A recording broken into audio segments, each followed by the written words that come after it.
If you want to get in contact with me, the best way to do it is on Instagram. If you just want to say what up, if you want to tell me you love my videos, if you want to tell me you love my beard, the best way to do it's on Instagram. Peace, y'all. Jonny Fastlane here. So, yesterday I went to YBN Cordea's album listening party, and the album was fire. Scumlord Dizzy runs up on DJ Akademiks, and Tay-K gets sentenced to 55 years in prison. Let's talk hip-hop. Alright, so all the XXL freshmen in New York right now, right?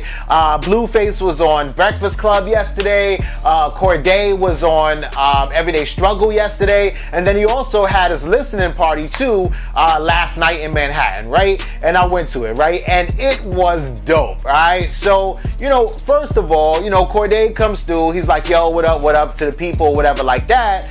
And then he just gets on the mic, but real quick, and he's just talking like, yo, you know, this is my first album, you know, it means a lot to me. I just want y'all to like appreciate it and love it and hear it, right? And this is like a little exclusive thing that they do for like media and people like that, but the album comes out on Friday, right? So anyway, they start playing the album, right? And then just off the top, I'm looking at the track list on my phone as I'm there like listening to the album, right? So, you know, Wintertime was dope, that's the intro. Have Mercy, we all heard that, that's one of the singles, right? Sweet Lord was dope. Bad Idea, we all heard that too, with Chance the Rapper, that was cool. He used that old sample that like Ludacris used back in the day, and Scarface, and I think like Kanye West or somebody used, like mad people use that sample. Thanksgiving was dope. It sounded like it had a Sade sample to me, but you know, a lot of people was talking, I was talking, you know, it was mad people just like walking around taking pictures, you know, yo, what up, and all this stuff like that. So, you know, you couldn't really hear the music because it was mad noisy up in there too. R&P was dope with Anderson .Paak. Broke, that was fire, that's a freestyle. 1,000 Words, that was cool. Way Back with Ty Dolla $ign, Way Back Home with Ty Dolla $ign was also fire. Grandma's House was dope. Been Around, that song was cool too. Nightmares Are Real with Pusha T, I didn't hear that at all. Like, I don't know what I was doing, if I was just talking too much during that time, but I did not hear Nightmares Are Real at all whatsoever. Like, I didn't hear Pusha T on the album at all. Family Matters was dope. We Gon' Make It with Meek Mill was fire, that caught my ear. I'm like, yo, okay, you know what I'm saying? Meek was bodying it like he always does. And then Lost and Found was dope too, you know what I'm saying? So, you know, the event was cool. They was giving out merch and everything like that. And then after the album played, you know, YBN Cordea got back on the mic and he was just like kind of thanking everybody for coming out. A lot of times we as artists don't get to express our appreciation for everybody because without y'all, our art doesn't get broadcasted to the world. You know what I'm saying? Everybody in here is like equally as important, if not more important than the artist. So I just think each and every one of y'all should know that. And appreciate y'all one more time. Again, appreciate y'all. You know, and this is dope, right? And I like it because like Cordea is like one of those spitters, right? But here's the only thing, right? I don't want them to put a lot of pressure on him, right? Like, you know, they want him to be the next J. Cole because J. Cole is a generation, you know, J. Cole's a middle child, like he says, right? He's stuck in the middle, right? So he's not like Jay-Z generation, but he's also not like, you know, XXL freshman generation, right? So he's the middle child, J. Cole, right? So is Kendrick Lamar. Kendrick Lamar's a middle child. Big Sean would be a middle child too. Nipsey Hussle, those people were like middle kids, right? But then you have your Nas, right? The big bros. You have Jay-Z, your big bros. You know, we're talking lyrics. Ice Cube, your big bros. You know what I'm saying? And then you have these young dudes, and a lot of people like, oh, hip hop these days is trash. You don't have any lyrical rappers, but you do, right? You have J.I.D. You have everybody on Dreamville that's pretty lyrical, right? All them new cats, right? That's coming up under J. Cole. But you also have Chance the Rapper, who's kind of new, but you know, he's lyrical too. And then you have YBN Cordea. But the only thing is, I don't want him to put so much pressure on Cordea that, you know, he, you know, cracks under pressure because he can't live up to be the new J. Cole. You know what I mean? I just want Cordea to be the new Cordea, like be yourself. You know what I mean? But this is fire. Also, what stood out to me was the fact that YBN Cordea, though he's down with the clique, like, you know, the ASAP Mob or, you know, Wu-Tang or YNW or NBA or whatever the case may be, you know that YBN Cordea has also YBN Namir and YBN Almighty J, but none of them dudes was on the album, right? And I don't even think that they would have, I think Namir could have fit on the album. Almighty J, maybe not. But, you know, I really think that he was kind of going for like a whole different vibe, which is why he didn't have like YBN Namir and YBN Almighty J on the album. And I mean, not even a posse cut, right? Because like back in the day with the Rough Riders, even if, you know, DMX ain't have nobody on Rough Riders on the whole entire album, at least the last song or the second to last song would be like him, Eve, Dragon, Styles P, Chic Luch, Jadakiss, Swiss Beats might drop a verse, you know, Jay-Z will come out of nowhere because, you know, that's Rough Riders. I know Jay-Z wasn't down with Rough Riders, but he was like Def Jam, you know what I mean? But, you know, no YBN, nobody was on this except for Cordea, which is cool, but let me know what y'all think about this in the comments. Alright, Joe, so yesterday, right, after Everyday Struggle, when DJ Akademiks came downstairs, right, and he was, I guess, going home or whatever like that, Scumlord Dizzy pops up out of nowhere, right, and runs down on DJ Akademiks, right? He's holding his book bag, looking like this. He was looking a little confused, like, what the hell? Like, who is this, and why are they coming up to me, right? And then he goes, yo, what up, Akademiks? I'm Scumlord Dizzy, and whatever. And then Akademiks was like, okay, I talked to you on the phone, but I never seen you in person. Okay.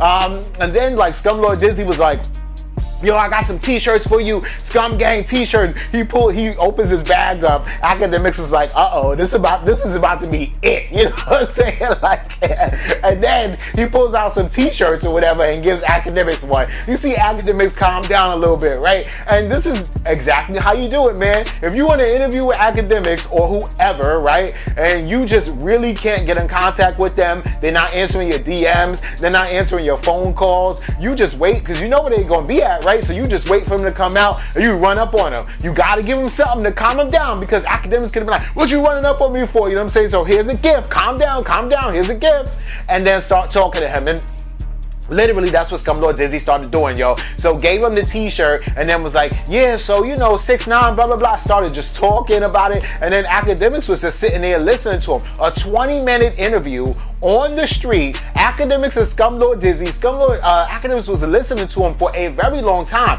Probably until about 10 minutes into it, where Ak started, you know, asking questions, I guess getting his mind together and being like, okay, so 6ix9ine stole the name Scumlord from you then? Or Scum Gang from you then? And then, you know, Scumlord Dizzy was like, yeah, you know, Scum is a huge thing. It's not just gang members, it's not just Crips, because Scumlord Dizzy is a Crip. But he's like, there's Bloods in Scum Gang, there's videographers in Scum Gang, models, rappers, all kind of people, you know? And a lot of people who are deemed to be like on the outskirts of society or the weirdos of society, right? And he was like, and so that's how 6ix9ine came through, because at first he was on the outskirts of society and he was looked at as like a weirdo or whatever like that, which is cool, you know, but he was like, you know, we all supposed to represent for each other. So if I'm doing something, I'm screaming Scum Gang and I'm shouting out all these other people, and we wanted 6ix9ine to do the same thing, and he would do it every once in a while, but he wasn't really doing it like we wanted him to. So then Scumlord Dizzy was like, he told 6ix9ine not to use Scum Gang no more at all, right? And then he explains how, you know, 6ix9ine kind of will use you and use whoever and use your movement to move forward, you know, chew you up and spit you out and just move forward on his own, right? And he was like, you know what, this is going to be the last time I speak on 6ix9ine, because trust me, yo, Scumlord Dizzy has dropped several diss tracks dissing 6ix9ine, talked about 6ix9ine in interviews.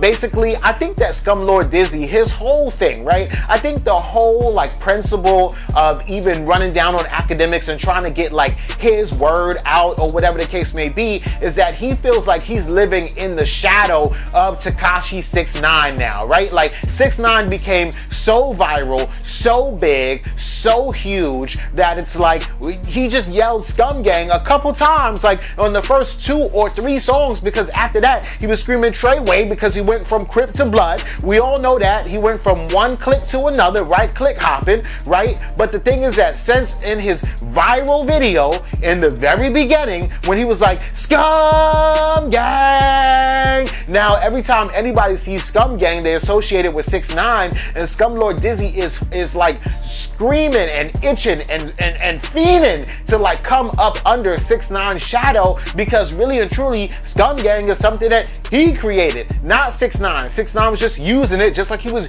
using Treyway or non-Trey. Like he ain't create Treyway Bloods. I mean, they was Bloods ever since I was a kid in school in Brooklyn in elementary school. You know what I'm saying? And 6ix9ine was probably not alive then. Well, he probably was, but he was also a kid. You know what I'm saying? So what I'm saying is that it seems like Scumlord Dizzy is like really having a difficult time trying to find his footing in hip-hop in today's climate, and also trying to figure out how he can be taken seriously in hip-hop and not just some underground rapper that 6ix9ine came up off of, you know what I mean? But you know, I mean, we'll see. Shout out to Scumlord Dizzy. He said it's his last time talking about 6ix9ine. I think it should be his last time talking about 6ix9ine. I think he needs to focus more on the business side of things like he said he's doing, and just his music. You know what I'm saying? That whole 6ix9ine thing is pretty much over, so, you know, put that behind you and show us that you deserve to be here. You know what I mean?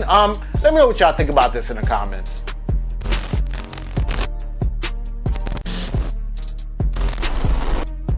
Alright, so Tay-K, we all know that he was on trial last week, right? For a murder case, right? But here's the situation. So it was 7 people that ran up into a house and they were gonna rob some dude, right? I think like the dude wasn't there, but his roommate was, right? And they still robbed the place, but I don't know why you need 7 people to rob a place, right? But you know, the mob mentality, a bunch of kids, they all ran in there to rob the place, right? On the way out, somebody pulled the trigger, bang, shot the roommate, who wasn't even the person that they were targeting, but shot the roommate in the stomach, and that roommate died, right? It is established and proven in court that the shooter was not Tay-K. The shooter was one of those 7 dudes, right? So the thing is that 5 out of the 7 people that got arrested in that whole situation testified against the other 2. Right? So 5 of those people were like, yeah, we'll testify and we'll cut a deal so that we can get less time. And those 5 people got like 20 years, 25 years, which is still a whole lot of time, right? But the last 2 people were like, no, we're not going to testify. We're going to take it to trial, right? One person was the trigger man, and obviously he's going to have to take it to trial. He can't testify against himself. And the second person was Tay-K, right? Tay-K was like, I am not going to testify against this person and say that I didn't know that he was going to shoot anybody or anything like that. I'll take it to trial too and try to beat it, right? So, okay, fine.